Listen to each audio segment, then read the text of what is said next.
1971 ആദ്യമായി എനിക്ക് കിട്ടിയ ഒരു നോൺ മലയാളി കൺവേർട്ട് കോല വെങ്കട്ടസ്വാമി, ആന്ധ്രാക്കാരൻ. അവൻ യൂണിവേഴ്സിറ്റി സ്റ്റുഡൻ്റ് ആയിട്ട് ഞാൻ താമസിക്കുന്ന വേലസ്ഥലത്ത് വന്നത്. അവൻ യേശുവിനെ പരിചയമില്ല.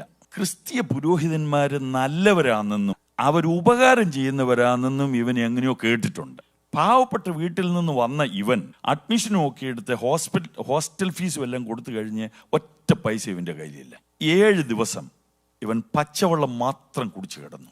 അടുത്ത മുറിയിൽ തുമ്പമണ്ണുകാരൻ ഒരു ഏബ്രഹാം ഉണ്ട്. അപ്പോൾ അവനോട് ചോദിച്ചു, ഇവിടെ ക്രിസ്ത്യൻ പാതിരിമാരെ വല്ലതും അറിയാമോ? ഉടനെ അവൻ പറഞ്ഞു, അവൻ മർത്തോമക്കാരൻ, അവൻ പറഞ്ഞു, ഒരു പെന്തക്കോസ്ത് പാസ്റ്ററിനെ എനിക്കറിയാം, എന്നെ ഒന്ന് പരിചയപ്പെടുത്തി തരാമോ?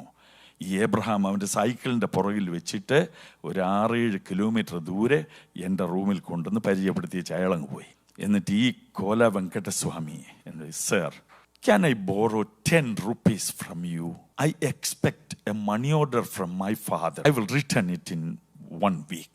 അവന് ഇംഗ്ലീഷ് അറിയാം, എനിക്ക് കുറച്ച് ഹിന്ദിയും അറിയാം. 10 രൂപയാണ് ചോദിച്ചത്. ഇവൻ എൻ്റെ 10 രൂപയും കൊണ്ട് കടന്നുകളയത്തില്ലെന്നുള്ള ഉറപ്പുള്ളത് കൊണ്ട് മാത്രം, അല്ല ഉപകാരം ചെയ്യാനുള്ള മനസ്സുകൊണ്ടൊന്നുമില്ല. കാരണം എനിക്ക് 10 രൂപ എന്ന് പറഞ്ഞാൽ അന്ന് വലിയ കാര്യം. ഞാൻ കൊടുക്കാൻ തീരുമാനിച്ചു. ഞാൻ കൊടുത്തു. ഇവൻ നേരെ പോയത് ഹോട്ടലിലോട്ട്. അന്ന് 1 രൂപ കൊടുത്താൽ ആഹാരം കിട്ടും.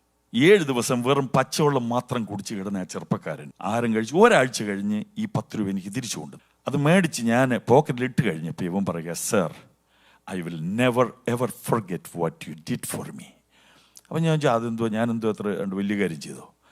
10 രൂപ നീ വായ്പ മേടിച്ചോ, തിരിച്ചു കൊണ്ട് തന്നു, സോ വാട്ട്? ഞാൻ പറയാം, no sir, it's not like that. നിങ്ങൾ അന്ന് ആ 10 രൂപ എനിക്ക് തന്നില്ലായിരുന്നെങ്കിൽ 8ാമത്തെ ദിവസവും ഞാൻ പച്ചവെള്ളം മാത്രം കുടിച്ച് കിടന്നു. അപ്പം ഞാൻ ചോദിച്ചു, നീ ക്രിസ്ത്യൻ പാതിരിമാരെ തിരക്കാൻ എന്തോ കാര്യം? നീ ചർച്ചിൽ വല്ലതും പോയിട്ടുണ്ടോ? No, never. പിന്നെന്താ അങ്ങനെ ചോദിക്കാൻ കാര്യം? ഞാൻ കേട്ടിട്ടുണ്ട് ക്രിസ്ത്യൻ പാതിരിമാർ നല്ലവരാണെന്നും അവർ ഉപകാരം ചെയ്യുമെന്നും കേട്ടിട്ടുണ്ട്.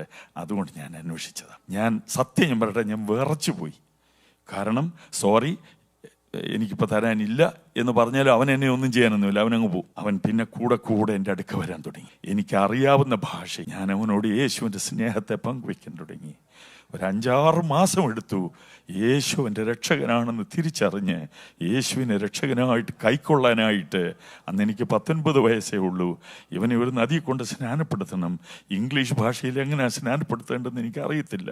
ഇംഗ്ലീഷ് അറിയാവുന്ന ഒരാളിൻ്റെ അടുക്കൽ പോയിട്ട് ഞാനതെല്ലാം എഴുതി മേടിച്ചിട്ട് അത് മുഴുവൻ കാണാതെ പഠിച്ചിട്ട് നദിയിൽ ഞാൻ അവനെ സ്നാനപ്പെടുത്തി. പ്രിയമുള്ളവരെ, എന്തോ വലിയ കാര്യം. 10 രൂപ അവരത്തിന് വായ്പ കൊടുത്തു. ഒരാഴ്ച കഴിഞ്ഞ് എനിക്ക് തിരിച്ചും കിട്ടി. It's not a big thing. പക്ഷേ ആ 10 രൂപ യേശുവിലേക്ക് അവനെ ആകർഷിക്കാൻ മതിയായതായിരുന്നു.